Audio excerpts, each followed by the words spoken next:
A privately built spacecraft has never docked with a space station before, but that's expected to change soon as Space Exploration Technologies nears the launch of its second demonstration mission for NASA. Better known as SpaceX, the company's Dragon capsule already set records in 2010 when it lifted off, orbited twice, and came back to Earth safely.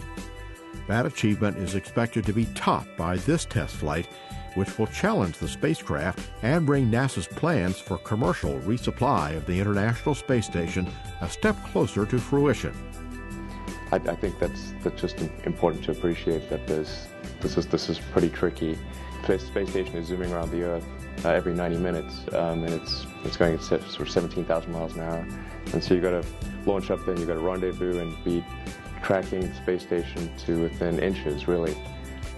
Dragon will not carry any people, but will be loaded with 1,200 pounds of cargo.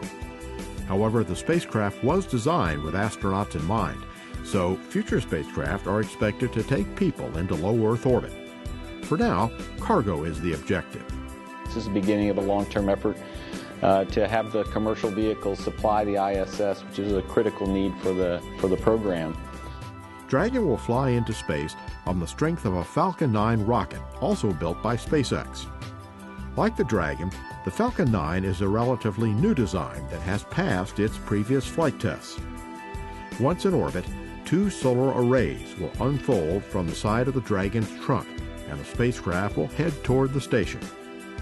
A host of tests of Dragon's navigation system will be conducted before it's allowed to take the milestone step of attaching to the orbiting laboratory. If Dragon passes the test, it will fire its thrusters and maneuver slowly, pausing close enough to the station so that the astronauts can grab it with a robotic arm and connect it to a station port. Astronauts will then remove the cargo before the spacecraft returns to Earth by parachute. It will splash down in the Pacific Ocean off the coast of California. The mission is expected to last about 3 weeks, from liftoff to splashdown.